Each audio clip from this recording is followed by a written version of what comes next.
¿Cómo están? Muy buenas noches, bienvenidos. Hoy vamos a fondo.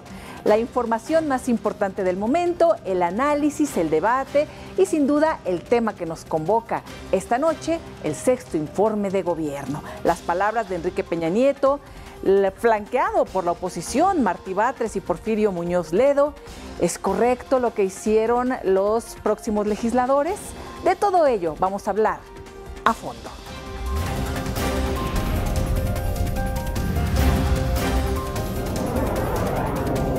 A fondo, con Elisa Alanís.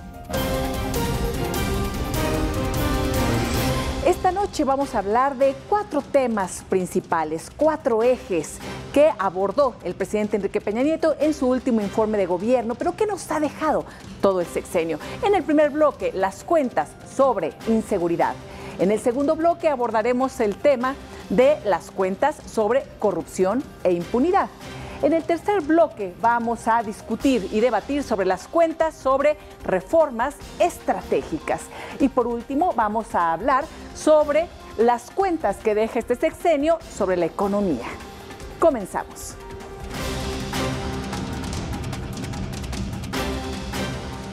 Y vamos a dar inicio con nuestro análisis a fondo. Y para ello me da mucho gusto saludar a los periodistas. Magda Bastida, buenas noches Magda, gracias, qué Elisa. Gusto, gracias por estar con nosotros. No, al contrario, un gusto. Juan María Naveja también nos acompaña esta noche, bienvenido. Elisa, qué gusto. Y Eduardo Torreblanca. Gracias, Elisa, buenas noches. Bienvenidos a todos. Pues bueno, antes que nada vamos a iniciar con las cuentas sobre el tema de inseguridad, pero también, además de abordar el tema, me gustaría que nos dijeran cómo vieron este sexto informe y ya nos adentramos a este primer tema. Magda. Híjole, que me parece que fue un informe muy largo, un formato muy extenso. Estamos hablando de alrededor de hora y media, que fue el tiempo de duración, y este formato con videos, 5 videos presentados que buscaban hablar de los principales ejes de gobierno, en donde cada uno duraba aproximadamente 7 minutos y en donde el principal protagonista era la figura del propio presidente y no tanto las acciones emprendidas. Me parece que eso hizo un tanto tedioso el tema y además dejó muchos temas sobre la mesa, los grandes pendientes, estas cuentas en materia de seguridad, de las que si bien reconoció el error de que no pudo garantizar las condiciones de seguridad en cada rincón del país, que el recurrir a la palabra rincón me parece un tanto absurdo cuando estamos hablando de toda una nación. Sí. Se le reconoce el hecho de que haya admitido ese error, sin embargo, a mi parecer faltaron cifras. Sí. Aunque sigue una lógica, no podría hablar mal de él mismo cuando se trata de presumir los logros. Y aquí retomo parte de lo que comentabas, Magda. No únicamente fue el momento del sexto informe, sino ya teníamos el bombardeo de un espoterío, ¿verdad? Con el presidente hablando de todos estos temas. Y, por ejemplo, en el tema de inseguridad me sorprende que sí dice siempre que no en todos los rincones, no en cualquier región. Utiliza estas frases en donde trata de matizar o de minimizar lo que ha ocurrido, Eduardo, en tema de inseguridad, por ejemplo, que es muy grave. Hoy el Universal precisamente saca un mapa de las regiones y no estamos hablando de estos rinconcitos por la República Mexicana, pequeños. Estamos hablando de un mapa de toda la República en situación muy grave. Era imposible que soslayara el asunto de que su gobierno no pudo cumplir con esa meta de pacificar al país. Y por eso lo reduce a rincones, ¿no? Algunos rincones que curiosamente son rincones bastante generosos, ¿no? Y que van cambiando en la geografía de la República Mexicana. Rinconcitos de 16 millones de habitantes como el Estado de México. Rinconcitos. Entonces sí, trata de alguna manera de aprovechar el último foro como presidente en su sexto informe. Dijo, bueno, ahora sí que digo esto y me voy, y con permiso, ¿no? Entonces yo creo que ahí quisiera entender la lógica de que fuera un poco más largo, de que tratara de justificar que trató de hacer lo mejor posible su gobierno y no ofrece más cifras porque acabaría siendo más tedioso de lo que ya fue. Aunque el diablo está en esas cifras que nunca se dieron. Y además de las cifras que no se dieron, otras que se utilizan pues a contentillo, ¿no? Porque también estamos viendo ya el despliegue de análisis concreto de las cifras que ha dado y las descontextualiza o las saca de un marco de referencia distinto. Es decir, hay muchas interpretaciones también en las propias cifras, Juan María. Entonces, habría que tomarlo ahí con precaución, ¿no? Recordemos que los economistas tienen esa especialidad, acomodar las cifras a gusto. Sí. Pero yo empezaría, Elisa, con la oportunidad que se le fue. Tuvimos ahí la ocasión de que fuera un informe republicano, que se regresara al Congreso de la Unión. Sí. ¿Por qué? Porque había las condiciones. Creo que con un presidente como Porfirio Muñoz Ledo en el Congreso de la Unión, habían las condiciones para que el 1 de septiembre el presidente Peña Nieto volviera con la institución presidencial a rendir un informe. Segundo, bien, en el caso de los dos líderes de las cámaras presentes, porque estuvieron como líderes de las cámaras, sí. Ya representan al Senado y representan a la Cámara de Diputados. Mal, porque el informe pareció más un programa, lo que ha sido Peña Nieto, un artista para la televisión. O sea, eso de presentarlo y luego irse a sentar. Palacio Nacional no era el escenario adecuado para esto, y su discurso simplemente nos demostró lo de todo el sexenio. No supieron comunicar. Elisa, lo que acabas de decir fue repetir lo que nos saturaron durante una semana. Sí. Y habrá que preguntar si no está violando la ley, porque sigue apareciendo el presidente, ¿eh? Y la ley establece una semana en la figura del político y otra semana sin la figura del político. Sí. Me lo pregunto, ¿eh? Pero ¿sabes qué? Que sí mencionas una parte bien importante. Se le fue la oportunidad de reivindicarse en algunos aspectos. Era el último momento, Juan María. El último momento. Si bien es cierto, no nada más de regresar al Congreso. Hoy Ricardo Rafael, y lo comentábamos ahora en tiempo fuera, ¿no? Antes de que entráramos al aire. Hoy Ricardo Rafael en una columna mencionaba el asunto de la Casa Blanca, ¿no? Y decía, bueno, dentro del informe el presidente lo que hace es hacer mención de que se disculpó por el asunto de la Casa Blanca y que en realidad pues pedía una disculpa por haber empleado de mala manera el hecho de que su mujer, como tal, su esposa, la primera dama, saliera a dar una declaración, y además ofrecía una disculpa por haber hecho daño a la imagen presidencial. Y Ricardo Rafael lo que dice es, ofreces una disculpa por hacerte daño a ti, espérame. No, pero tienes que ofrecerle una disculpa al pueblo. Ofrece una disculpa por hacerse daño a sí mismo y por hacerle daño a su esposa. No, o sea, pero además, bueno, yo digo que mejor se hubieran ido a tomar un café, sé que ya no la llevan muy bien, están por ahí, pero bueno, que se tomen un cafecito y se disculpen mutuamente, ¿no? El uso de las instituciones, Elisa, porque recordemos en qué terminó la investigación de la Casa Blanca. En un manejo sucio por parte de Virgilio Andrade en la manera en que se dieron los informes de este caso, de este asunto. Pero empezamos con el tema más importante, que es la inseguridad. Y la inseguridad la pudiéramos sintetizar con Ayotzinapa como una figura que no tuvo una solución y que fue también un error de este gobierno. ¿Por qué? Porque la responsabilidad inicial era del municipio, luego del Estado, y la absorbió, terminó absorbiendo el gobierno federal. Segundo, quedó pendiente Tlatlaya, ¿eh? No sabemos dónde está Tlatlaya. Tercero, narcotráfico. Rincones, por favor, el país está lleno. Si excluimos a Yucatán, me parece que las demás entidades federativas traen problemas graves de narcotráfico. Fíjate que ahí se cae en una contradicción bastante importante que valdría la pena destacar. Durante todos estos mensajes en los que hizo énfasis, él mencionaba, y en algunas entrevistas que dio incluso previas, él decía que todo este asunto era derivado de un tema de falta de coordinación. Cuando él hace el reconocimiento de que había errado en materia de seguridad, y que lo hace en esta entrevista con Denise Merkel, dice, el problema fue una falta de coordinación.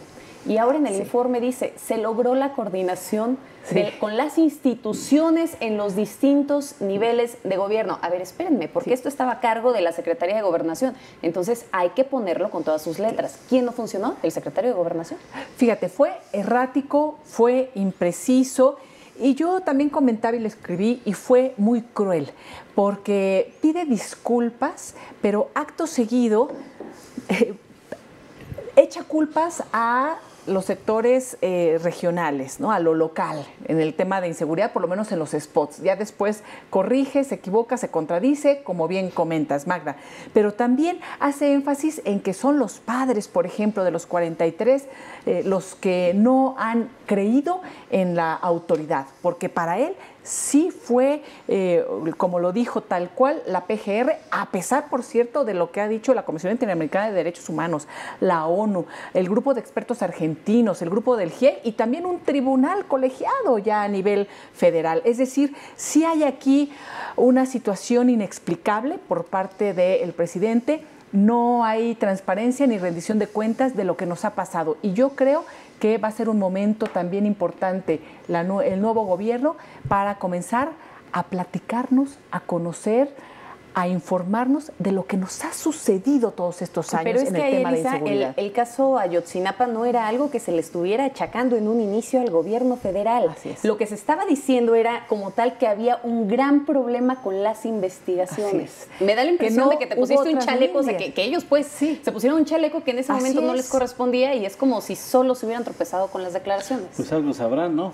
Lo que pedían era abrir otras líneas de investigación, no negar lo que estaban haciendo.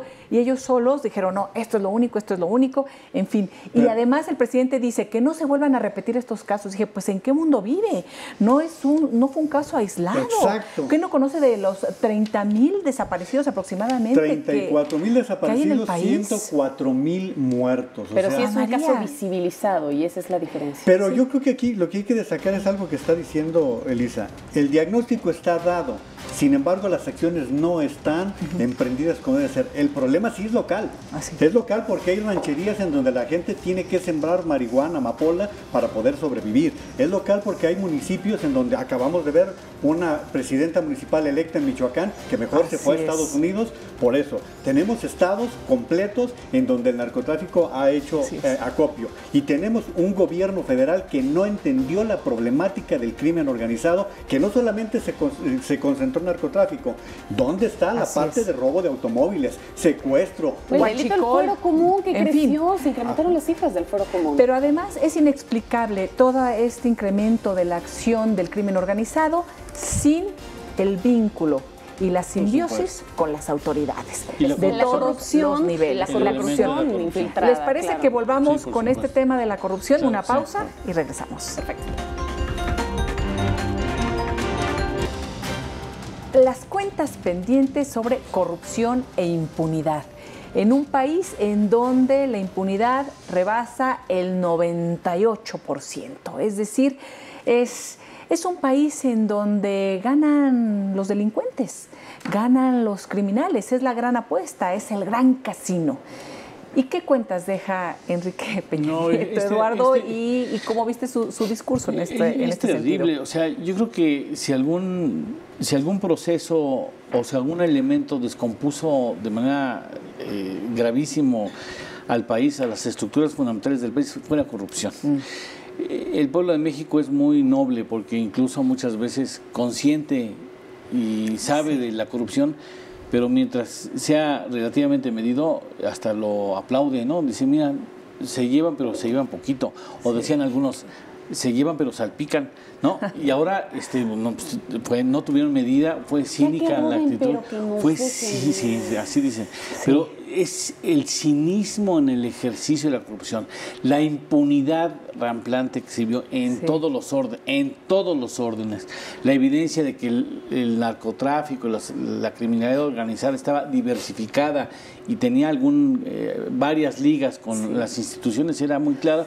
Yo creo que eso fue lo que más descompuso y lo que más daño le hizo a la figura presidencial, el hecho de que se supiera, que sabía de qué estaba pasando en el país y no había hecho absolutamente nada para detenerlo. Pero Lalo, yo creo que no solamente la figura presidencial, si fuera eso, bueno, pues es el presidente y habrá las consecuencias, pero fue el Estado mexicano el que se vio envuelto en la corrupción y en la impunidad. ¿Por qué? Porque hemos estado observando cómo también los otros poderes se han visto salpicados. Empecemos por este gobierno. Este gobierno pasará a la historia por corrupto e impune. Corrupto porque hemos visto cómo ha tenido acciones, la Secretaría de Comunicaciones y Transportes es un muladar. Y veremos con el tiempo cómo está dejando una secuela grave. Los gobernadores que fueron protegidos a lo largo del sexenio. Puestos como ejemplo nacional de la nueva generación. ¿Recuerdan aquella fotografía tan emblemática? Es la foto del sexenio. Pero vamos, ahí está. A ver, ahorita veamos. Ahí está, pero vamos a nombres. Vamos a nombres. Los dos Duarte, Borge, estamos hablando de Roberto Sandoval, Rodrigo Medina. Estamos viendo cuántos gobernadores todavía están en tránsito. Pero a ver, mira, nos podemos empezar a regresar. Déjame regreso porque ahorita Lalo hablaba del 97% de impunidad a nivel internacional, ¿no? Según los estándares en México. A ver, Duarte, con la puerta abierta para seguir un proceso en libertad. Rodrigo Medina, absuelto del caso Kia. Nos vamos con Padres, ni se diga, porque todavía esta semana le volvió a ganar o le volvió a meter unos goles a la PGR, ¿no? Alejandro Gutiérrez de Chihuahua, la puerta abierta. ¿Cuáles más te faltan? Es el escándalo de la semana, ¿no? No, Borge. ¿Cuántos van a faltar? Borge. Bueno, ¿y por qué será? Los piratas de Borge. Sí. ¿Por qué será? A ver, hay dos teorías, ¿no? Si le entramos a la onda de la conspiración, podríamos decir que pudo haber un pacto en donde se está diciendo, ¿sabes qué? No hay bronca, los dejamos así, quedan libres, llegó al poder, todo continúa. Estoy hablando de que solamente es una teoría de conspiración, ojo. A ver, en ese sentido pudo haber un pacto de por medio, pero no podrían haber sido liberados durante el gobierno de Andrés Manuel López Obrador porque no podían empañar un gobierno que está llegando con tal grado de legitimidad. Pero total, si le sumas ahorita una raya más al tigre, no pasa nada. No, es que es parte pero de la no es necesario el pacto, Elisa. lo pueden hacer ahorita. ¿Por qué lo pueden hacer? Porque no hay Fiscalía General, no hay Fiscalía Anticorrupción, no hay magistrados anticorrupción. Hay un encargado del despacho, Beltrán, que por cierto, vamos a ver cómo le va a ir posteriormente porque parte de los anuncios en la semana que sorprendieron, y lo comentábamos, Juan María, es que la designación de Santiago Nieto va a ser clave, y hay que recordar que el encargado de despacho de la PGR, el que ha dado carpetazo a todo, incluyendo ahora lo de Chihuahua, y lo de Odebrecht, lo despidió, lo corrió, lo cesó con pretextos absurdos, y él tenía Santiago Nieto esta investigación donde va a haber profundizado lo de Odebrecht. Y no solamente lo despidieron, sino además se metieron en su vida privada y filtraron a sus familiares fotografías. Es decir, fue muy violenta su salida, y ahora va a estar en un puesto clave. Vamos a ver la unidad de inteligencia financiera de la Secretaría de Hacienda. Pero a ver, yo no sé qué tanto margen puede llegar a tener. No, va a tener mucho pero margen. Pero a ver, se tienen que hacer una serie de modificaciones. Porque hay que recordar que todavía hace algunos días la Suprema Corte de Justicia hizo énfasis en que no se puede realizar una investigación que tenga que ver con cuestión de lana, investigaciones financieras, si no hay como tal una orden de por medio. Eso yo creo que si no se hace el movimiento adecuado para que se pueda liberar el camino, le va a terminar amarrando las manos. Van a tener todo para hacerlo. O sea, lo que quiera este gobierno lo puede hacer para bien y para mal. O sea, pero hablábamos de la teoría de la conspiración. Si no la tenemos confirmada, sí hay muchos indicios para creerlo, porque la forma en que se ha protegido y se ha ido dando la condición para que queden en libertad o absueltos algunos de esos protagonistas, nos está hablando de esa impunidad. ¿Ahí tienes el Esther? Luego, en el caso concreto del presidente electo, él ya dijo que él no va a voltear hacia atrás. Y él puede lavarse las manos un momento dado diciendo, es cosa del judicial, nosotros no tenemos nada que ver. Pues no pero ¿ustedes creen que se va a lavar las manos y que va a dejar todo en la impunidad y en la corrupción?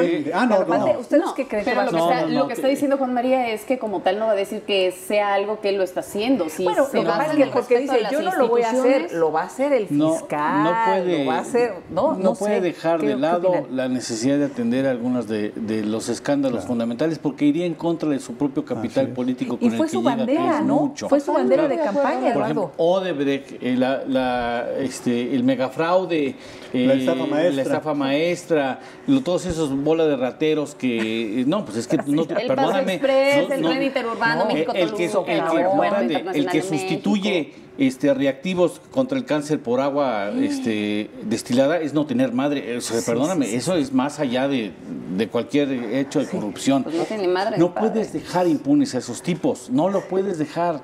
Por respeto al pueblo que te eligió, no puedes decir borrón y cuenta nueva. Y hay señales, Lalo, porque el presidente Peña Nieto ni siquiera saludó en el informe al secretario de Comunicaciones y Transportes. Ojo, detalles como estos hay que irlos viendo. Yo creo... Bueno, y lo que decíamos, estaba flanqueado por los de Morena. Hubo mucho simbolismo en el informe, muchísimo.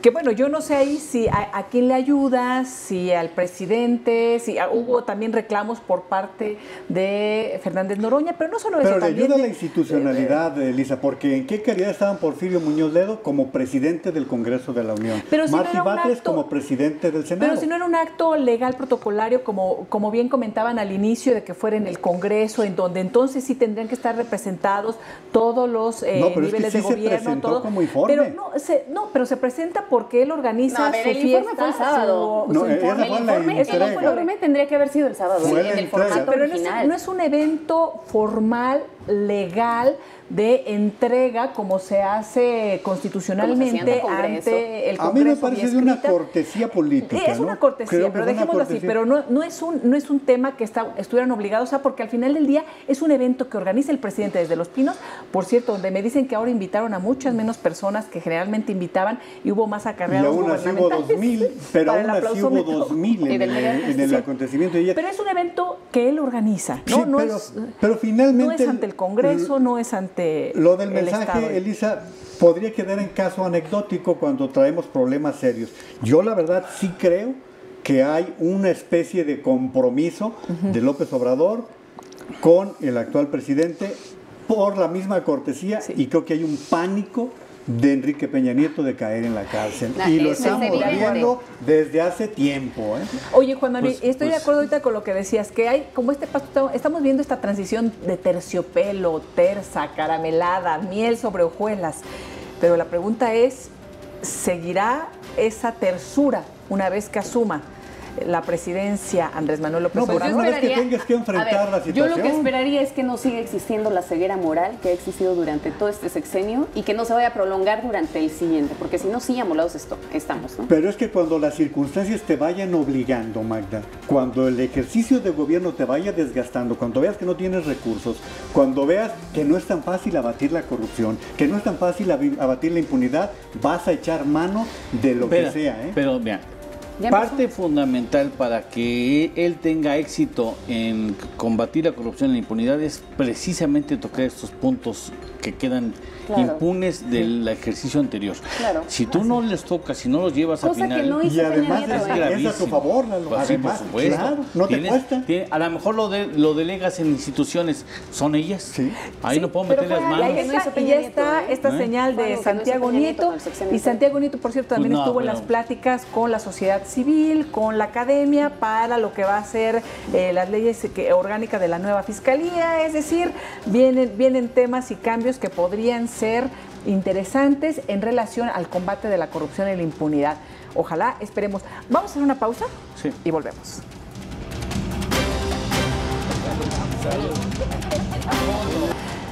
Las cuentas sobre reformas estratégicas. A ver, aquí parece que la situación le empieza a sonreír un poquito más a Enrique Peña Nieto, de acuerdo a la opinión de ciertos expertos, de decir, bueno, lo que pasa es que al principio lo hizo bien y después ya le fue saliendo todo muy mal, después de Ayotzinapa y la Casa Blanca. ¿Ustedes qué opinan? ¿Lo comenzó haciendo bien el presidente Enrique Peña Nieto y después de estos sucesos?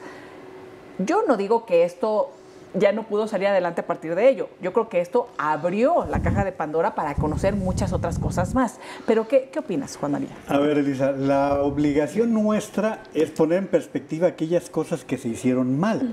Al gobierno le toca decir las cosas que se hicieron bien. Sí, para eso paga sus spots y tiempos de para Estado. lo pagamos nosotros. Los tiempos de Estado de que no podía hablar del mal de él mismo. Sí, o sea, pero a partir de eso, a partir de esa aclaración hay que decir, sí, hay cosas buenas de este gobierno, que lo hagan sus jilgueros y ya lo hicieron ellos.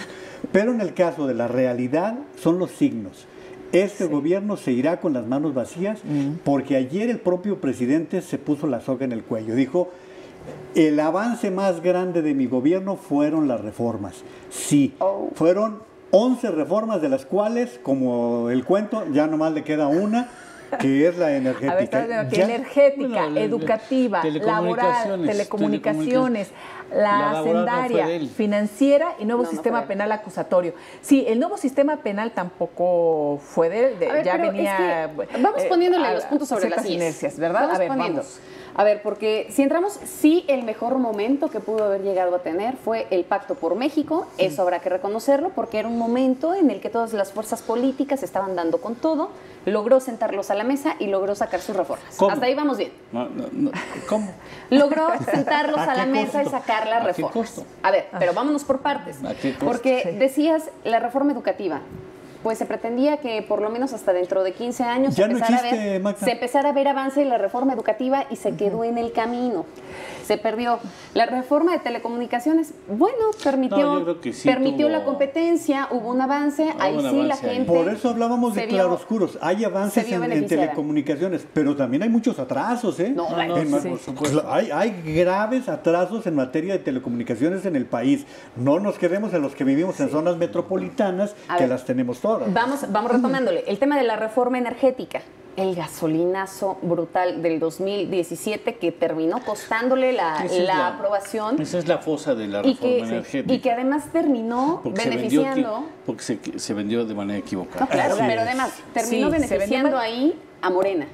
Porque desde un principio Andrés Manuel mantuvo ese discurso en contra de la reforma energética y terminó capitalizándolo, y con este tremendo error que cometieron y con los incrementos que se han venido presentando. Pero mal instrumentada. ¿Por qué? A ver, ¿por qué mal instrumentada? Porque tú agregas a la actualización de los precios el IEPS.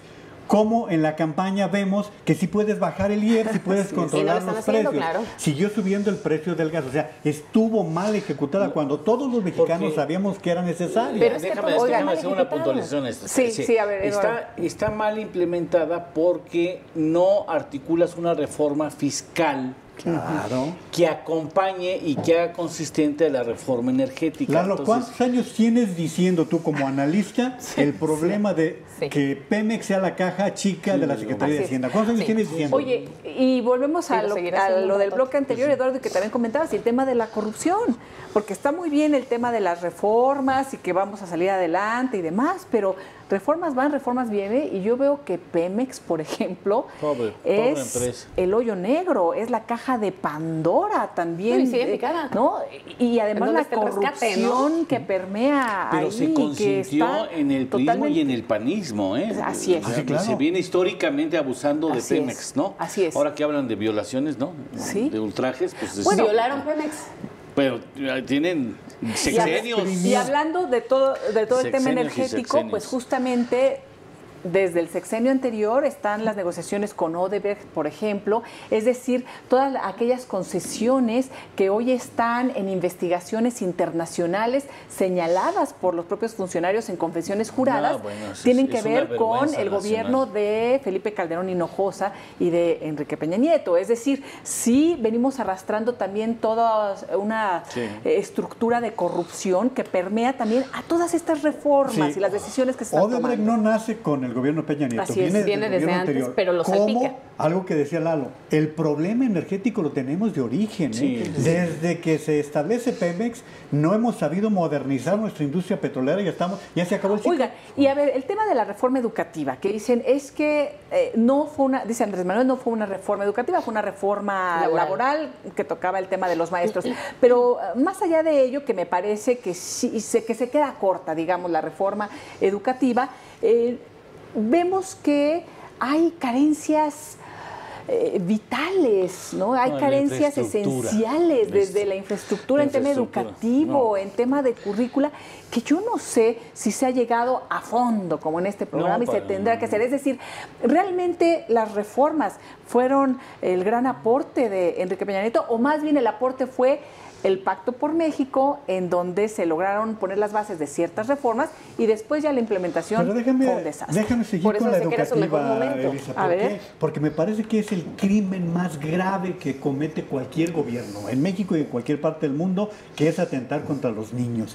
Que se queden sin clases. Miles de niños en Oaxaca, en Chiapas, porque los maestros son unos buenos para nada. Porque están en plantón. O por lo que sea. Algunos maestros. Algunos, sí. Refiriéndonos específicamente a ese sector, a los que ya sabemos no son buenos. A los de esos estados le han echado muchas ganas. Por omisión o por acción, los niños se quedan sin clase. En Oaxaca. Pero estamos hablando de Guerrero, pero no nos centremos allí. Nuestro nivel educativo es desastroso. Estamos reprobados ante la OCDE. Y estamos en condiciones lamentables en educación básica, en ciencias y en educación superior. No podemos presumir cuando la Universidad Nacional se encuentra en el lugar 177 de 400. O sea, y estamos hablando de la privilegiada Universidad Nacional Autónoma de México. Sin quitarle las cosas buenas a la UNAM. Voy a decir algo fortísimo, mejor dicho. Tanto se ve el nivel educativo que dime cuáles son tus 3 libros favoritos, ¿no? Y ahí podemos analizar entonces la calidad de las instituciones educativas. Puedes ser un ignorante, pero contar con gente que pueda hacer las cosas adecuadamente. No vas a decir que Fox era un hombre letrado. Sin embargo, tuvo un secretario de Educación que tampoco... Oye, Juan María... Iba a decir algo bien, pero no creo que tampoco. Dilo. No, porque tampoco el secretario de Educación de Fox hizo mayor cosa. No, tampoco. Eduardo, Juan María, Magda. Y aquí yo pondría otro tema, pero que tiene que ver con las reformas estructurales y con lo que están diciendo de educación. Es el tema de la pobreza y la desigualdad. Creo que en el tema educativo es en donde vemos claramente también estas grandes desigualdades que permean en todos los sectores en México y en nuestro país. Y cuando habla en el 6º informe Enrique Peña Nieto sobre la pobreza y cómo disminuyó, yo digo, es que ¿en qué mundo vive? Nuevamente, ¿sabes? En el mundo de las cifras, no dice, no, la pobreza extrema. Me parece de una mediocridad y de un cinismo y de una tragedia que utilicen estos temas de la pobreza, donde además cambiaron la forma de medir la pobreza, la metodología durante este sexenio, ¿verdad? Entonces es lacerante, de verdad hasta duelen las palabras, ¿no? Y creo que tiene que ver con lo que decíamos de los niños que no tienen ni siquiera infraestructura para tomar clases, no tienen agua potable, no tienen drenaje, en las zonas más pobres están desoladas. Fue como un informe al estilo de Alicia en el País de las Maravillas, Peñalandia. ¿No? O sea, de verdad, porque, a ver, en el informe él dijo puntualmente, ¿no?, que estaba dejando un país con estabilidad económica, política y social, que nos invita al país de su informe. O sea, que nos invita porque si te pones a hablar de las cifras y tú las dominas a la perfección, Lalo, a ver, 2.28% del crecimiento económico es lo que se estima, pero vámonos, 68 millones de personas sin seguridad social. 62 millones carecen de ingreso para poder acceder a una canasta básica. O sea, ¿no les alcanza para comer? ¿Y no le llamas pobreza extrema a eso? ¿Les parece que volvamos e iniciamos con Eduardo, justamente, el experto en temas económicos, con estas cifras y que le responda Magda? Una pausa y volvemos. Te digo.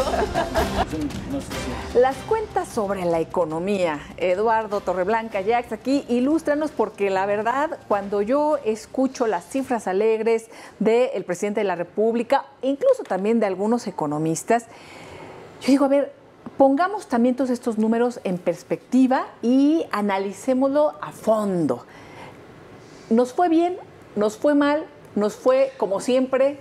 ¿Cuál es tu análisis? Yo recuerdo la publicidad de un diario capitalino que decía que el vaso medio lleno, medio vacío. Es que conforme quieras verlo puede estar medio lleno, medio vacío. Yo creo que se flotó y se entregó un país con algunos datos económicos suficientes para pasar de panzazo, ¿no? Si los comparas con los países desarrollados, no está nada mal un crecimiento de 2.1 o 2.2%. Pero es el crecimiento que hemos tenido durante décadas, ¿no, Eduardo? Porque no hemos hecho nada distinto de lo que habíamos venido haciendo. Y ahí es donde la estrategia económica falla. O sea, si este es el resultado insuficiente, tengo que idear otras formas para que detone el crecimiento nacional. Y no lo quisieron hacer, se fueron a ir por la ortodoxia hasta que le jalan las orejas las calificadoras y dicen, oye, abusado con la deuda, que curiosamente coincide con el primer tramo bianual del gobierno, que es el más lucidor, con el Pacto por México, las reformas estructurales, etcétera, etcétera. Su mejor momento. Y su mejor momento, y después le jalan las orejas y dicen, ¿qué pasó? ¿Vas a perder el grado de inversión o puedes perder el grado de inversión? Lalo, nos comparamos en algunas cosas con los países desarrollados. Y según nos convenga. ¿Y por qué no con los países en vías de desarrollo que en los últimos 30 años, tenido mejores como Corea del Sur? ¿Por qué no nos comparamos con Vietnam? Con China, con Sudamérica, ¿no? Pero, así es, con países de Sudamérica que están en un proceso de crecimiento. Pero, a ver, en el tema económico, reconozcamos que el turismo hubo avances, reconozcamos que las calificadoras se están cerrando aceptablemente. Pero en el caso de empleo, lo que estabas diciendo tú, Elisa, en el caso de empleo sí, se generó más empleo, pero ¿con qué salario? No, bueno, baratísimos. Fíjate que ni siquiera se hace esa referencia que los 800,000 trabajos cada año promedio que se generaron fueron de muy bajo, estuvieron en el primer, máximo, segundo escalón salarial, sino que también los salarios que estaban en la tabla alta de salarios fueron bajando. Se cayeron, vino un desplome. El 61% de los empleados no cuentan con una remuneración suficiente para vivir. Entonces, se cayeron los salarios, se cayeron las prestaciones y las condiciones laborales. Aquí valdría la pena sí ser puntual y no de echarle más piedras de lo que necesita ese bulto, porque ya está suficientemente gordo. En este sexenio, la verdad, el salario creció más de lo que creció la inflación. Eso no, eso hay que reconocerlo. Eso es importante reconocer. Ahora, venimos con un rezago de 70 y tantos % en 30 años. O sea, viene ese un problema. Pero también se devaluó más la moneda. Tú decías eso. Ese es otro factor. Pero se devaluó la moneda, exacto. ¿Y cómo impacta eso en el tema de crecimiento salarial? Tuvo una devaluación importante. No, ya incluso considerando la inflación, la incorporación de capacidad de compra del salario mínimo es 17% promedio anual. Que no tienes una inflación de esos niveles. Pero vienes con un rezago muy importante, porque ahora ni teniendo trabajo sales de pobre. Así es. Y Lalo decía algo muy importante. Es absurdo. No hemos hecho cosas diferentes. Este gobierno, ¿qué pudo hacer distinto? Inversión pública. La inversión pública en infraestructura, en desarrollo de empleo, fue lamentable cuando tuvieron la oportunidad de hacer algo diferente. Déjame darte un dato que es abrumador. Un gobierno en inversión en agua y alcantarillado entre 2016 y 2017, la inversión del sector público se contrajo 55% en términos reales. O sea, estamos hasta acá de, ¿ahogados? Ya sabes que... 55%. Déjame preguntarte algo. Fueron 3 años consecutivos con signo negativo. Déjame preguntarte algo. Con estas condiciones que se tienen y con este margen de endeudamiento de más de 10 y no sé qué billones de pesos, ¿qué margen de operación entonces va a tener Andrés Manuel? Bueno, es escaso si no aumenta. Porque tú eres el experto ahí en el tema de los números. Si no aumenta salarios, que también, si no aumenta salarios, pero si no aumenta impuestos, si no aprovecha... ¿De dónde va a sacar?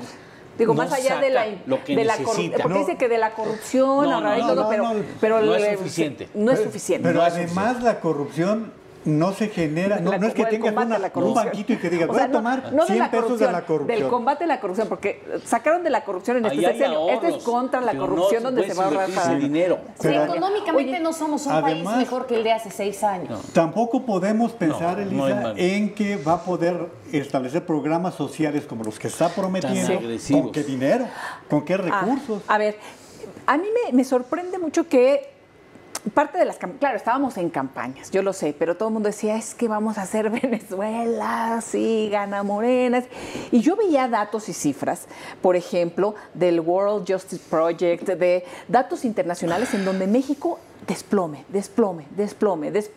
en Estado de Derecho, impresionante, ya muy cerca de Venezuela. Es decir, yo decía, es que ya nos está sucediendo que nos estamos desplomando en donde está la corrupción, en donde no hay Estado de Derecho, que si no hay Estado de Derecho no hay nada, ¿no?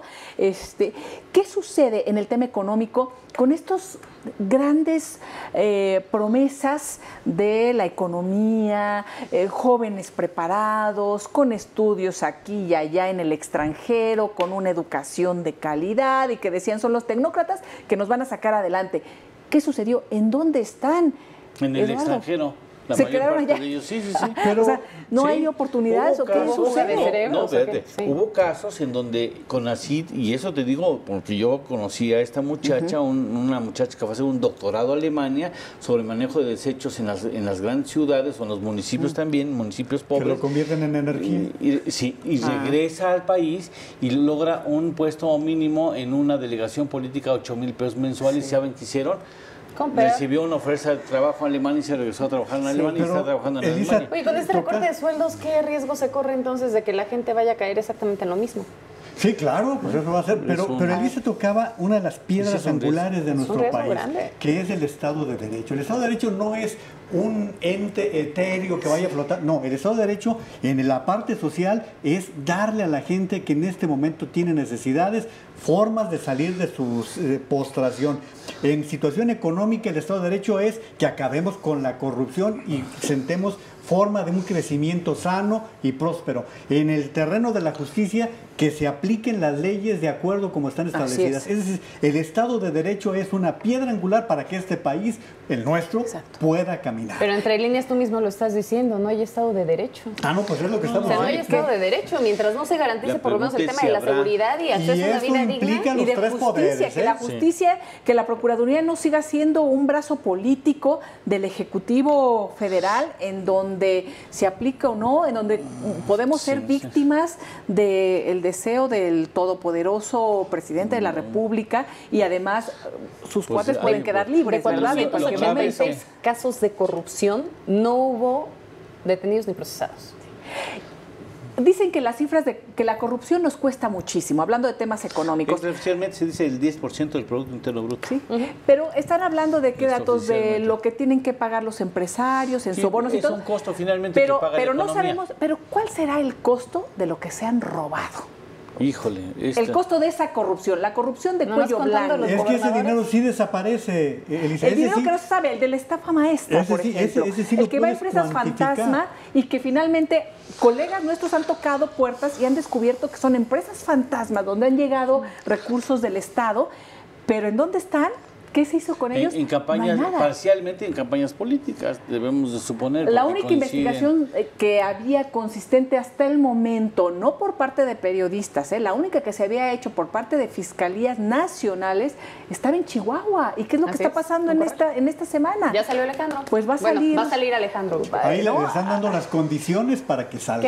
Va a salir la mano derecha de Mario Fabio Beltrones y porque están todos coludidos. Pero ahí Corral decía, ¿no? Todo el mundo está en la repartición y por eso tú te llevas a uno y caen todos los demás. Él ya se anticipaba. Cuando fue lo del caso Chihuahua, él dijo, a ver, si yo le entrego a la PGR a Alejandro Gutiérrez, lo van a dejar y es la pieza clave para poder decir en dónde está el verdadero trasfondo, de dónde llegó este dinero que se perdió de Chihuahua. ¿No? Entonces, la conclusión sería que tampoco aprueban el tema económico o de panzas. Yo digamos que va haciendo lo mínimo para haber flotado. Sí, flotó. Y tiene no es nada elementos extraordinario. Así el crecimiento sigue siendo como hace décadas del 2%. Mediocre, creciendo 2%. México a nivel macro va a seguir subiendo dentro de los países, ¿verdad? El informe del Banco de México que nos está diciendo que para el 19 y para el 20 no vamos a llegar ni al 3%.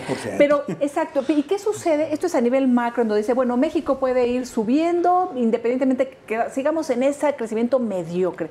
Pero, ¿qué sucede en el día a día con la gente, con los trabajos, con lo que viven millones de mexicanos con empleos que no son suficientes para salir de la pobreza?